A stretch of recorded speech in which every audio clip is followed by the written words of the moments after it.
Welcome everyone to episode 4 of To Till or Not to Till. Um, this episode we're going to sort of look at the soil science perspectives on tillage, go down that route. We've got a really interesting and knowledgeable guest on today to cover that. We're going to sort of look at, I guess, an expert analysis of how different tillage systems affect soil structure, soil health. We'll also speak a bit about carbon sequestration, obviously very important in today's world, and I'm sure will continue to be. If you've just seen this episode, this is part of a six-part series. This is obviously, as I said, episode 4. We do have 1 through 3, and then 5 and 6 coming up soon as well. Our guest today is Julia Cooper. Julia is a soil scientist specialising sustainable soil management and nutrient cycling, expertise in organic farming, soil health, and carbon sequestration, and a lot more, as we'll come on to today. But before that, Julia, would you like to say hello? Yes. Hi, Wallace. Nice to meet you here. Pleasure. How are you? Are you I well? am fine. Looking forward to kind of unpicking complicated questions around soil health and to till or not to till. It's certainly one of those questions that comes up with everyone, be that crop, arable units, livestock units, looking at regenerative, moving towards regenerative. Are we keeping the plough? Are we moving away from the plough? Are we trying to go no-till? All that sort of thing. And there'll be a lot of people listening to this, I'm sure, that are maybe at the position that they've just either got rid of a plough, or they've maybe jumped back to a plough, or they're in the decision-making process. So hopefully quite a lot to cover on that. But just before we cover all that, Julia, could we just get a wee bit of background as to who Julia Cooper is? Who am I? I'm I was really am a soil scientist. I studied soil science as my undergraduate degree way back in the 80s in Canada. I went to an agricultural school, university in Canada, and that was an option to do a sort of a major in soil science. So I did like a lot of the just, all the different kind of background subjects you have to study to understand soils, soil physics, biology, chemistry, management, water, all those different things. And but always for me, my interest has always been in agricultural systems. So I always get a little uneasy if someone starts talking to me about forests or about upland peat soils in the UK. I'm not so interested maybe in them. I'm really interested in soils and how they kind of, are the foundation of sustainable farming and food production. And I think it's really fascinating because we need to keep growing food for ourselves into the future, but doing it with minimal damage to our environment and our soils. So it's a challenge, but it's fun. It is fun, and it's that Yeah. ever-ending, how can we have both of these without getting rid of the other? And I'm sure that's what we're going to cover today. Just to kick off, Julia, I guess, well, soil health's a term we hear about often. We talk about soil health. What does that actually mean? Practically, what is soil health? How does it impact farmers, and how do we work with it? Yeah. I mean, soil health is actually kind of a term that emerged. I should know how long ago that was, but probably maybe last 20, 30-ish years, maybe in sort of the scientific world initially. And it's really just kind of a integrated term that describes the ability of soils to function, really. So when we talk about soils, we talk about their functions, which is sort of what they're doing, all those different things that soils are doing in the landscape. Um, and it is, some people would consider it a bit utilitarian to talk about soils and what they're doing for us. But since we are managing them, we kind of do need to think about what sort of how well we want them to function, what things we need that soil to do in that landscape. So soil health is usually defined in terms of that. First of all, what functions do you want it to do for you? And then, yeah, what can you measure? So like a soil that's healthy for like I said, in upland, heathland in the UK might not be the same sort of set of criteria you're using to judge it as an arable soil, say. So you kind of need to think about what sort of functions you want that soil to deliver. What would you be looking for in particular? Let's take we're focusing maybe more a bit more on the arable side. What would you be looking for from the health of a soil? Yeah, so those functions, right? So in an arable soil, I mean, nutrient cycling is a big one, right? Like you want a soil that's alive and nutrients are cycling through it. So a lot of nutrients come into soils. in organic forms, so manure or crop residues, right? So, a healthy soil in that situation is metabolizing, turning over those organic materials and releasing nutrients. And likewise, there's also nutrients released from mineral bits of soil. So how well is that soil processing added materials, cycling them and converting them into forms that plants can use them, and sort of that whole cycling. That's one of the key functions in an agricultural soil. And then you've got, likewise, when you think about the water cycle also, right? So how well is that soil sort of processing the water that lands on the surface? Is it draining well? Is some of it being retained in the soil for crop use? But, obviously there's a sweet spot there. You don't want it too wet. You don't want it pooling on the surface, but you don't want it all disappearing, infiltrating through the bottom. So how well is it kind of cycling water at this field scale, and also like landscape scale? That becomes more important when you think about flooding, right? Flood alleviation. We're really interested in looking at how well different landscapes hold soil. So that's related to how well the soil functions to absorb and hold water. Carbon sequestration is a big one, right? So how well is that soil capturing and holding carbon to mitigate climate change? That's another one of the sort of the key soil functions you'll often see alluded to. And then, of course, in agricultural soils, an arable field, for instance, or a grassland, this whole function of actually supporting crop growth, right? So how well is it actually providing good conditions for your crop to grow? That's another function that you'll often see listed as a function of soils, biomass production. When you're looking at a soil, Julia, what soil type are you looking for that's best at sequestering carbon? What would you be looking for that's best at that? You mentioned the sweet spot, which is a really good point. Mm. You don't want to have an amazing water capture ability because then you flood, and obviously the vice versa. If you were looking for a perfect soil type, is there one, or is that too linear a question? Well, when we talk about soil type, so if you're a soil scientist and we use that term soil type, well, you asked first about carbon sequestration. So different soils, yeah, you're right. And that was something I wanted to get into, really this idea of context, right? So, whenever you're judging soil health, you also need to be aware of the context, and soil type is a really important component of the context of a location, right? So, yeah, so soils, if you want carbon sequestration, tends to be those soils that have more finer particles and more clay. They can hold more carbon for sure than a sandy soil, and you probably intuitively sense that, right? So it's much harder to build carbon in sandy soils than clay soils. So it's interesting that you bring that up, because you'll see that all of these different functions trade off against each other. So yeah, clay soil, you might be able to build lots of carbon in it, but then you just mentioned the water cycle. And we know if you got too much clay, you might end up with a lot of carbon in there.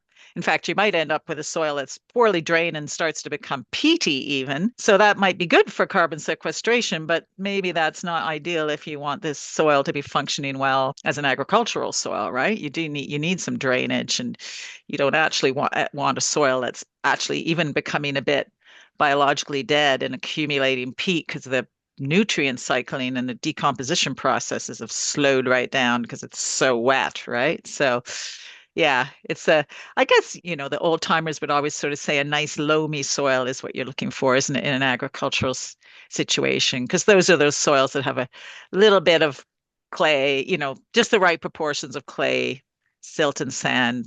You get the best of all those worlds, I guess. You've mentioned the nutrient cycle, Julia, and we'll probably Yeah. cover that a few times throughout this sort of chat here. Can you just explain that to us? How does the nutrient cycle work? The nutrient cycle, yeah. I mean, I guess when I'm talking about that, mainly thinking about cycling of nutrients that arrive in organic materials, right? And so that's the cycle that's driven by organisms in the soil that really thrive on added carbon. So we call those heterotrophs, right? So fungi or bacteria, and then larger animals that consume those as part of this whole soil food web you might have heard of. So that's sort of this process where you have organic materials added to the soil. It could be manure, compost, crop residues, which might include even like roots, dead roots of a crop, anything that was once alive that's added to the soil, and it gets attacked by those heterotrophic organisms in the soil that want to get at that carbon for their energy and also to grow their mass, right? So they sort of metabolize some of that carbon as energy and breathe it out just like we do. And some of it they retain to grow their biomass and get bigger in this, get more bacteria, more fungi, more protozoans in the soil.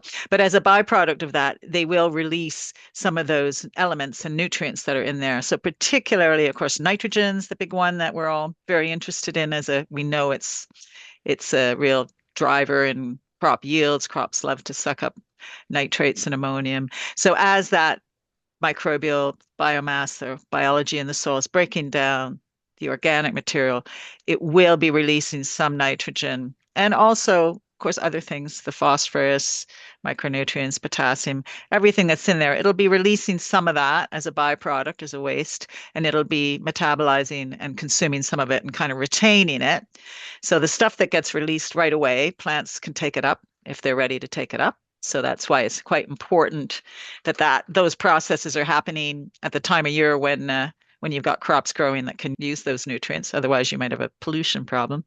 But they also, fortunately, because it's biological, they get, as I said, integrated into biomass of organisms in the soil. And then that actually becomes a reservoir of nutrients so that down the road, those organisms will die, get consumed by some other organism, and those nutrients will get released too. So plants take it up, right? And then it goes off somewhere into the food system. Hopefully, it gets recycled through uh, people or animals and ends up back on the land. So that's kind of the whole cycle, isn't it? Yeah. So I actually told you my background, Julie. I was an agricultural lecturer, and Oh, right. one of Yeah. So you know this one stuff. of no, but here this was not my expertise. It must be said. I was always kept far away from crops with real design. It must be said. But one of the things we'd done was crop plots, and students had their 5 by 5 meter grass, and they had the opportunity to put as much slurry as they wanted on. They had the opportunity to do that, and the thing that was really fascinating was there were some of them. Well, the answers we put as much as we possibly can on, we put it on, and the amount of worms that surfaced and just sat on top of the grass was fascinating to me, just absolutely fascinating to me. Ah.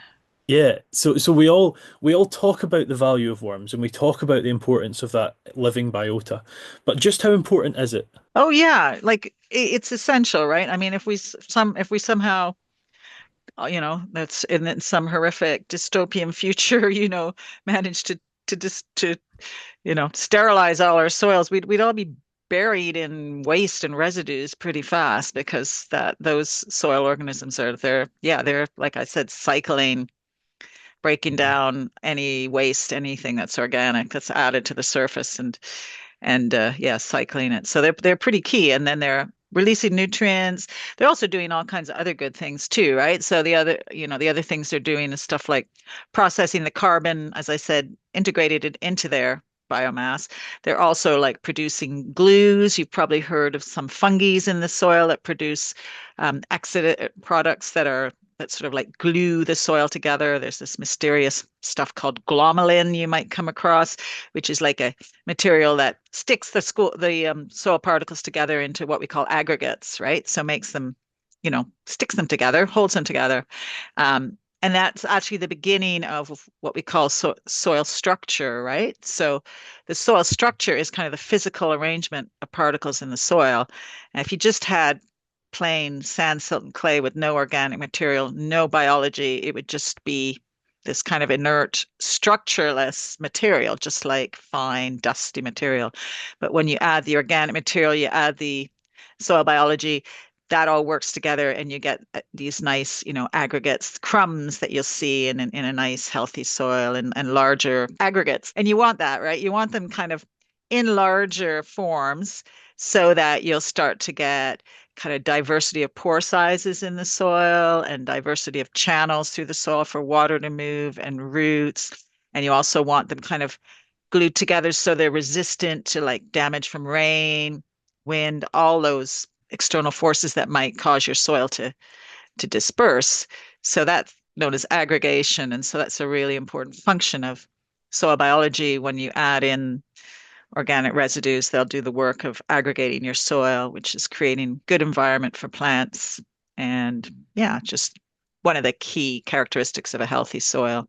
Yeah. Throughout, we've mentioned things like nutrient cycling, sequestration, Julia, water regulation, just looking at productivity in general. This podcast series is looking at the whole concept of to till or not to till. And Mm, for those of you listening, the last three episodes before now, one through three, have been speaking to someone who is very much for conventional, and then all the way through to that concept of Mintel. If you want to hear those doing it in practice throughout mm. the UK, maybe just to go through all of those topics: nutrient cycling, sequestration, productivity in general, water regulation. How do they interact with tillage? Yeah, yeah. Wow, interesting. Yeah. So that's like a good exam question, Wallace. Can you not imagine setting an exam question like that for your students? And I should have done that when I was lecturing. That would have been a good one. I stole that off an old lecturer. Yeah. Get out. Did you? No, I didn't actually. I didn't actually. I didn't It would have been actually. a good one. Yeah, I mean, yeah, let's just think about it. Nutrient cycling, you can tell it, probably tell it's one of my favorite ones. Yeah, of course, there's a reason why we started, you know, however many thousands of years ago we started tilling the land. One of the reasons was really to kind of promote nutrient cycling, right? Disturbing the soil, um, adding some air in, loosening it up, maybe warming it up in cold climates and drying it out a bit too in cold, wet climates like in the north where we are. All of those things kind of will stimulate the soil biology to start metabolizing organic matter, whether it's newly added organic matter or, organic matter that's been there for a while. So one of the reasons, yeah, that we've sort of evolved to till the land is really to, especially before planting some seeds, kind of give the soil a little bit of a boost that nutrient cycling function and release some nutrients quickly just before some seeds are planted. So it's definitely going to do that. So tilling the soil is definitely going to kind of speed up something like nutrient cycling, enhance release of nutrients, dry out the soil, those sorts of things. So that's kind of what was that? That was your nutrient cycling impact of tilling. And in contrast, you could say a no-till system. I mean, I haven't drilled down into the literature, but you're obviously nutrient cycle well through no-till systems too, maybe for different reasons, maybe because they can have higher levels of available carbon in the topsoil that kind of tend to build up a lot of carbon in that surface layer because it's never buried. So then you can have a really kind of active, lively, earthworm activity and stuff in that surface layer and get nutrient cycling promoted in that way. But you're not getting that sort of boost from aeration that you get with a quick till. Um, and yeah, again, in cooler northern climates, um, sometimes in the springtime, yeah, if you're, let's say you're going to do a spring sown crop, your soil is going to be cooler and wetter longer. So those things are all going to be a little bit delayed, the nutrient cycling function in those soils that aren't as disturbed. And there's quite a bit of evidence to suggest, yeah, that does happen. That is, like I said, particularly in cooler northern climates. Yeah, so that's kind of nutrient cycling contrast. On the other hand, I guess to take it to the other extreme situation, when you get into sort of hotter, drier weather in the summer, your no-till soil may be a bit cooler and moister, and then you may have better biology at that point when your other tilled soil may have dried out. So, yeah, and especially as this academic, I will never give you an equivocal answer on something. I'm always going to say, well, it depends. But that's important. I think sometimes academics will say farmers are looking at it in too practical a sense. Farmers will say it's looking at it in too theoretical a sense, looking over to Hmm. academic. And I think the research has to start at that academic level, and then that's then sort of transferred down to get to a practical sense, which is which Yeah, is I guess what this series is about. We're considering the theory with yourself and others, and then we're also sort of looking at that practical application as well. Um, yeah, and yeah. I don't think you have one without the other. Um, Yeah. Yeah. So those questions, what we're talking about with tilling versus no tilling and these functions. Yeah. It also it depends on the context too, which we started with, right? About as well as your soil type, you're also your climate's the context. So I just was talking about how in cool, wet climates, you might have this set of outcomes, but in a Mediterranean climate, tropical climates, you get very different outcomes, Mm. when you compare tilling and no tilling. And then, of course, there's your farming system too, right? Again, I said if you're spring sowing, drilling in the spring, cool soils in the spring might be a problem, but if you already drilled it in the autumn, maybe it's not such a problem. So, but yeah, that was only nutrient cycling. Let's There was carbon sequestration you asked me about as well, I think, and a couple of others, right? Water too, I think. well Yeah. let's do carbon sequestration. What a lot of studies have shown um, is that you get kind of stratification of carbon when you go to a no-till system. So you'll get high accumulation of carbon in the topsoil because it's never buried, and you get kind of a buildup of residues. So that top, 5 to 10 centimeters, you'll get quite, higher carbon concentrations, contents, let's say, than in a plowed soil in that same top 10 centimeters. But then as you go deeper in the no-till system, the carbon will go down because it's not being mixed. You're not plowing and mixing carbon into the deeper layers, whereas in your plowed system, you are mixing carbon deeper. So what it comes down to, and what you need to measure really to answer that soil carbon sequestration question, is what we call soil carbon stocks, right? Which is the total tons per hectare of carbon. Um, Usually, to be really sort of the gold standard for carbon trading, et cetera, is a meter depth, I think. So if you measure a whole meter and you measure the total weight of carbon in that soil and compare it against a no-till versus a plowed, there's often not much difference actually. So it's the distribution of carbon's different, but when you take the total amount, there's not such strong evidence that there's that big differences. Now there's other reasons to reduce tillage. There's other benefits from having that high carbon in the topsoil. So any of us academics who've kind of pointed that out, always go on to say, but it's still good to have lots of carbon in your topsoil. It's good not to plow too much. You're feeding the soil biology. You're protecting the soil from erosion by having like lots of residues on the surface. And of course, you're also saving money if you're, on diesel, et cetera, if you're not out there pulling a plow so much. So there's all kinds of reasons not to do it anyway. But the carbon sequestration argument's not the strongest one, actually. Oh, the other one, as of course, and then water cycle. Well, you were talking about water cycle, but yeah, water cycle is kind of another. I think always think is maybe the stronger argument for no-till is around water, and partly that thing of protecting the surface of the soil, so you have less runoff, more infiltration, less movement of soil out of the fields. To me, that's kind of one of the pluses with less intensive tillage, is if you can reduce runoff and reduce soil erosion. Um, and maybe even like I was saying before, at that landscape scale, maybe better water holding capacity, holding more water in the landscape, reducing flooding, all those kind of benefits, I think, are again stronger arguments for reducing tillage than this carbon sequestration one. Very much an all-encompassing one. We've looked at nutrient cycle, water regulation, carbon sequestration there. Yeah. The one that farmers are probably listening out for in general is the one that they go to is soil productivity. What am I getting out of this? Yeah. What's the relationship between tillage and overall soil productivity? Yeah, yeah. I'm going to say probably again quite context dependent, right? Yeah, for So I sure. think and I hesitate to really make any sweeping statements about that because I guess there'll be a lot of listeners um, who from their own farms using no-till have found no negative effects on yields, and or maybe even benefits, especially when we've had summers. You hear, especially with summers recently where it's been hot and dry in parts of the country. So getting those benefits from those possibly slightly cooler, moisture soils and no-till systems. Yeah, so hard to say.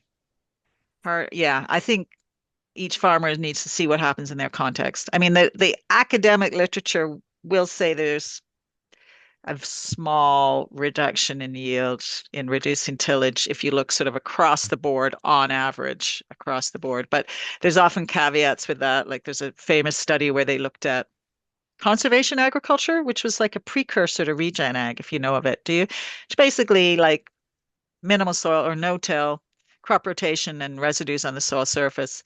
And that particular study, they looked at those three practices and they looked at all the data out there on yields, and they found that if it was an experiment where the only thing they did was implement no-till, but they didn't implement rotations and residue retention, there was a yield penalty. But the studies where they'd actually done the whole conservation package, crop rotation, leaving residues on the surface, no-till, there wasn't a negative effect on yield. So I find that quite interesting and probably heartening for regen ag farmers who are adopting all the system approach, right, of diversifying rotations and reducing tillage and bringing livestock in, doing the whole package. Yeah, you should be able to build that resilience and maintain productivity. You say a really interesting term there, Julia. Regenerative agriculture is it fascinates me, and I think the thing that fascinates me is we all have a slightly different feeling as to what it means. You know, I've interviewed so many people. It's purely soil health for some people. It involves community for other people. It's socioeconomic for other people. What is regenerative agriculture to you, Julia? I mean, it's open. Oh, wow. Yeah. Well, it does have it does have a lot different definitions in different contexts. For me personally, I refer back to like the six principles, Gabe Brown's six principles. I think those are kind of fairly universally recognized as the kind of underlying principles, and they're really, practices, aren't they, or ways of farming. So I don't think Gabe Brown attaches so much sort of the social economic part of that farming. For that, I think we tend to use the term agroecology more. I have heard some people distinguish between regen ag as sort of those six fundamental principles of, not disturbing your soil, integrating a livestock, etc. Agroecology is that sort of stuff, plus bringing the people into the equation, social justice, all that good stuff too. Yeah. Could you tell us about the six principles you mentioned in passing a Oh, couple you're there? testing What me. is Can I remember them? Let's see if I can remember them. Yeah. So it's minimal soil disturbance, or I don't know how if Gabe Brown is completely like no till, but definitely minimize your soil disturbance. I think they use that term armor on the soil, which is like crop residues, diverse rotations. I think living plants, living roots in the soil all the time, integrating livestock. I'm up to five. So I think I've got, yeah. And the sixth one is context. So, yeah. So I think I may have got them more or less right. Yeah. So, yeah, the sixth one's context, which we talked about earlier. And I like that about it because it's just this, important to keep in mind that. And there, I think Gabe's talking a lot, about your farming system and your local environment. You obviously apply those principles within your context. And so it may not be appropriate, integrate livestock into your vineyard. No, probably could integrate livestock into a vineyard. But anyway, just look at your system and be a bit pragmatic as well, which I like. Yeah. the context thing? I know I've mentioned it a few times. Is so valuable. Mm. I think in so many different worlds, it could be agriculture. It can be I don't know why hairdressing spring into mind, but it doesn't matter. This concept of finding a blanket fix, whereas Yeah. Canada and Scotland, or even Southwest Scotland and Northeast Scotland, are completely different. And what you're dealing with, be that climate, be that soil type, whatever, is very important to mention. Um, Yeah. Yeah. yeah, and I think we Yeah, probably I mean, I always say like which it might be surprising coming maybe from someone working in the organic sector, but I just don't think we should be dogmatic, right? Like let's be sensible here about what we do in our environment. And um yeah, I mean, it's you're up in Scotland, cool, wet. You need to adapt some of those practices that are being used by regen farmers in other parts of the world to your context, don't you? You can maybe still adhere to those basic principles, but yeah, you don't just sort of pluck a practice from North Dakota and plonk it down in Aberdeenshire or something. just one thing to mention actually before I forget. You mentioned about integrating livestock into a vineyard. There's a place in California, I think just outside of Palo Alto, called Tablas Creek, which is, I think they coined themselves the first organic regenerative vineyard, and they've got alpacas on the place, which is a random one Oh, to bring up. You mentioned it. alpacas. Wow. Wow. Okay. Yeah, for sure. Um, Yeah. on the great debate of to tell or not to tell, um, comes in that discussion of can we have regenerative and organic together? And it's that Mm, dispute of tillage versus herbicide. What yeah. Tell us about your opinions on that. You know, what does the science say about first off the impacts of in a lot of cases glyphosate on soil health, but also yeah, what's better? That's such a difficult question. Or difficult because there's usual, there's no simple answer. Yeah, yeah. So I mean, tilling, I mean, organic farmers use the plow. They need the plow really to control weeds. Also, um, incorporating organic materials into the soil. They're more reliant on compost and manures for nutrient supply.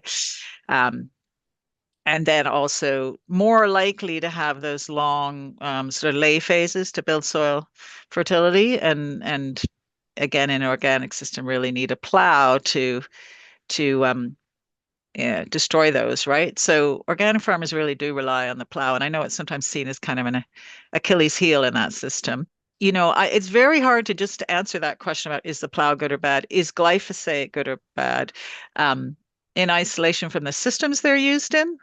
So in both conventional systems that use glyphosate, regen systems, and in organic systems, farmers are really focusing on building soil health through adding organic materials. And there's slightly maybe different ways they do it. So the regen farmer that uses glyphosate is reducing tillage, so sort of slowing down some of those decomposition processes to build up carbon. They're also using lots of cover crops. I mean, organic farmers might as well, but really, really using a lot of diverse cover crops in some of these regen systems and then killing them off with glyphosate. And I kind of tend to look at the outcomes, and I haven't seen studies that are looking at sort of comparing systems, conventional systems that may use glyphosate with organic plowed systems, a negative effect of the glyphosate. Say that where you have problems with those systems that rely on herbicides or where they're being used instead of crop rotation and instead of putting organic materials into the soil and stuff. So if you've got a soil that's getting lots of organic residues, not tilled too much, good levels of organic carbon, good levels of organic of biomass, then it'll be resilient to herbicides and it'll those soil health indicators, which we didn't talk about too much, but those soil functions um, generally will continue to be able to function. So that's really a very rambling answer. And I don't know if that quite made sense, but I guess my point is that likewise in the organic systems, they have a lot of organic inputs. They have very healthy soils and they can tolerate being plowed once in a while and they'll bounce back. And likewise, I guess my point is regen systems that use glyphosate, if you're using lots of organic inputs, looking after your organic matter, they'll bounce back too from being knocked back with a bit of herbicide. It's what I've seen I have not seen any evidence that in a system with a good, healthy soil biota, you sort of do irreparable damage with herbicides. Don't feel like you have to justify the not having an absolute answer. It's maybe the verbiage of my questioning. I know there's no Yeah, no, it's not. necessarily. No, it's not because I get that question all the time, and I mean, I've written about it and stuff, tried to explain it, and but yeah, but basically, I mean, it's hard, you can't really look at the impact of glyphosate in isolation from the system that it's used in. So Yeah, yeah, for you will find studies where the soil's in poor health and glyphosate is used, but you can also find some where it's fine, and it's because of differences in rotation and organic matter inputs and all those other important components of a good soil management. you mentioned about soil health indicators, and we hadn't really touched on them. Let's Yeah, touch on. yeah, yeah. Well, those things we actually like measure to try and assess how healthy our soil is. Yeah, there's all kinds of different things we can do, and we can like observe the soil through, a spade test, for instance, where you just go and dig up the soil and kind of have a look at feel how it crumbles in your hands and what the soil aggregates that we talked about earlier, what they look like. Even smell the soil. We know how when you dig up a soil and you get that nice kind of earthy smell with lots of volatile compounds that apparently are really good for our mental health as well. Um, all of those things are kind of indicators of healthy soils. Um, so there's things we can kind of observe. There's sort of very direct measures too, right? Like so something like infiltration rate. Some people go out with a cylinder and bang it into the ground, pour some water in and time how long it takes to drain. So that's a real direct measure of infiltration, which is a sign of how well your water's cycling through soils. So yeah, and then there's some less direct measures too, other things people might measure in a laboratory and kind of infer how healthy their soil is. How do indirect and direct methods compare? So looking at something on the ground or looking at something in the lab, obviously both have their place. But is there Yeah, one yeah. you would go to first? Well, I mean, I think, the some of those really sort of traditional soil chemical tests are we know they're useful for things like, what's your available phosphorus, available potassium, some of those important nutrients for crop growth. And there's a lot of evidence that, maintaining them at certain levels in the soil, you're going to have, you're not going to have deficiencies in your crops. So, some of those are good. Or organic carbon, of course, is a really good sort of always overall indicator of soil health. I think I always come back to that as sort of your keystone property. If you've maintained that at good levels, um, it's going to be it's going to be feeding your soil biology, and it's kind of indicative that you're doing something right with your management if you're maintaining those levels. So yeah, those are sort of getting you've got the ones in the field that you can actually see with your own eyes, and sort of I think those are really great if you can just from that and from smell and stuff, but back it up with some soil chemistry as well. And I think you can get a pretty good picture of um of how healthy your soil is. And of course there's a soil health scorecard that AHDB has out there that gives you some kind of benchmarks for assessing if you get a result back from a lab, sort of whether you're in the sort of a traffic light, red, amber, green sort of levels for those. So it's pretty tried and tested. Those just some of those basic tests we've been using for years. We've touched on it quite a few things, obviously, Yeah. already. One thing we speak of quite often is the link between biology and health in the soil, with a particular focus on tillage. What sort of Mm. impact? You touched on it a wee bit on the fungi side of things here, but what sort of impact does a differing tillage have on fungi and bacteria? Yeah, I mean, you tend to find larger biomasses of fungi in the soils that get less disturbed. So the fungal networks can really grow and proliferate. So I think it's quite common to have higher biomass of fungi in those soils relative if you're comparing a fungal biomass in a tilled versus a no-tilled. Bacteria, yeah, I'm not so sure bacteria, but the fungal is definitely evidence there and that's because of the sort of the networks, the fungal hyphal networks that get destroyed by plowing. Yeah, And yeah. is that as true as we hear? We hear of this destruction of fungal networks. Is that as true as we speak about, or have they been sort of made a bit more serious than reality? Well, I think it's true. Whether we need to worry about it is the bit that I think has been maybe exaggerated. So, um, yeah, you'll get a change. You'll definitely get a change in the proportions of fungi and bacteria, depending on whether you till or not. But I would go back to those actual functions of your soil, and I wouldn't really worry about it as long as like we've talked about, as long as my soil was still functioning well, and as long as nutrients are still cycling through that soil and the structure is still good, so you're not tilling to such an extent that you're destroying the structure completely. Then to me, it's more of just yeah, it's a difference, but I wouldn't be so preoccupied with it. So there's also concern, I guess, about particularly these arbuscular mycorrhizal fungi, which are the ones that form associations with plant roots and can help with taking up water and nutrients.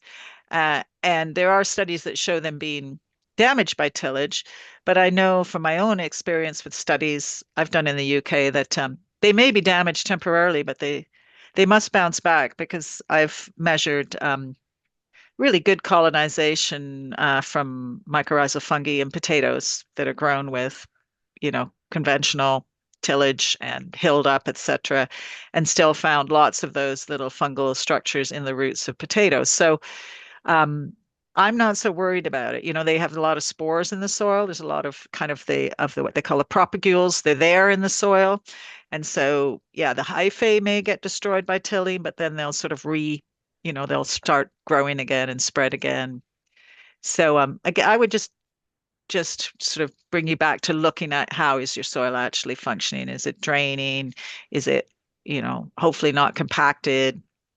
Are the roots growing well? Nutrient cycling, just smelling and also earthworms, all those kind Mm. of good signs. And I wouldn't worry so much about what the numbers say on a test about how much fungi I have in my soil, how much bacteria I have in my soil.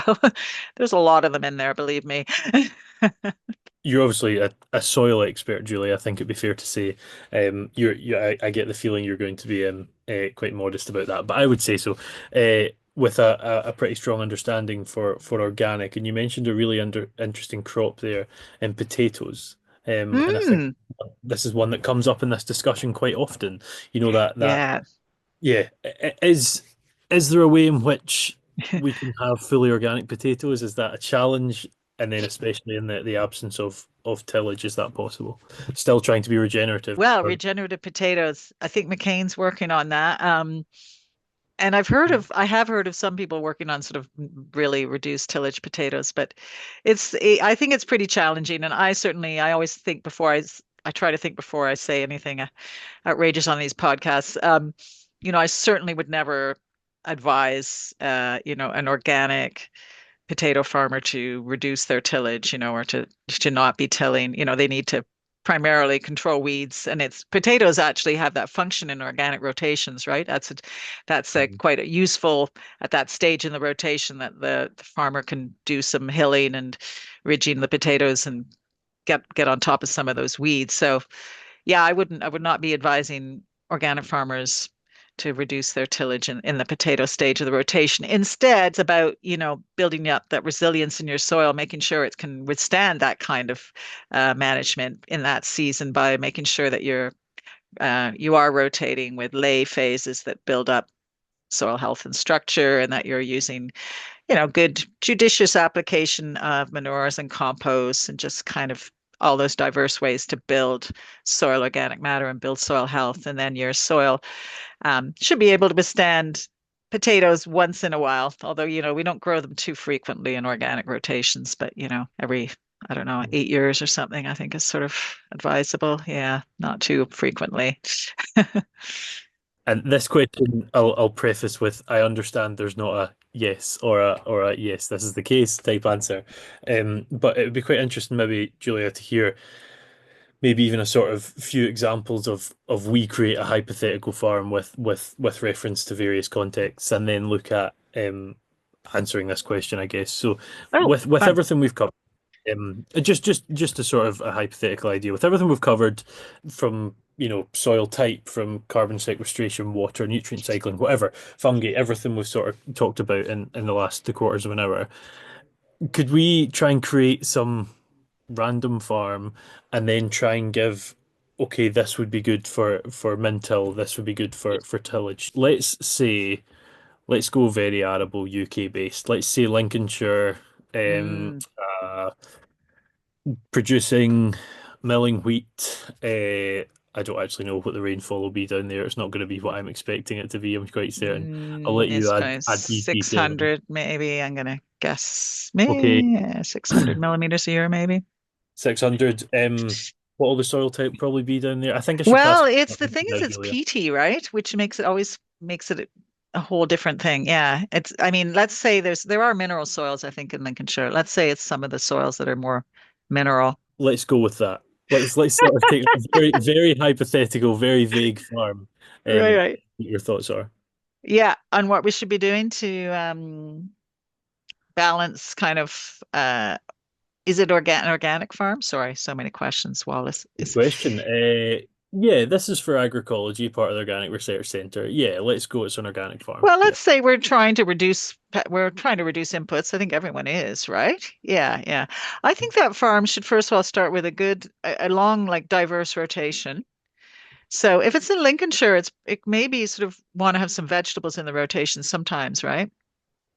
I should yeah, think. So I think they could rotate with some brassicas, maybe um, cereals. You know, you have a couple of years of you might have wheat, barley. You might. Now I'm going to get out of my depth because I don't actually grow. I'm not actually a vegetable grower in Lincolnshire, but I think they do that sort of thing. I think they do cereals integrated with brassica, maybe even a potato in there. Those are high value crops, right? Which you've got to take into consideration as well.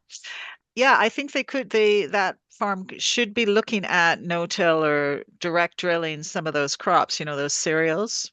We'd hope they would be able to do that. Maybe in the second year. Let's say the wheat follows a bit of a lay, so maybe they've got a couple of years of lay. We do have to think about how you destroy that lay and establish a wheat in the autumn. That's where, if they're organic, they're going to plow, right? And then drill the wheat. The next year, they could try direct drilling into the residue of that wheat. They will have some problems with weeds, though, I'm guessing. Something else we haven't, I'm rambling again, Wallace, but something else we haven't touched on actually, which is kind of an innovation in the organic and conventional world at the moment to try and get around that problem I was just getting at, or how do you kind of minimize herbicide use but not spray? And that's these living mulches. So in that scenario I just described, they might undersow a wheat crop with a dwarf, very, very sort of not low growing clover and then drill directly into that the next autumn. And yeah. some people are experimenting with heavy grazing of that clover with some sheep maybe right before the drilling, or even maybe over the winter and do a spring cereal into it. But having that clover as like it's called a living mulch that sort of suppresses weeds, we hope, and reduces the need for herbicides.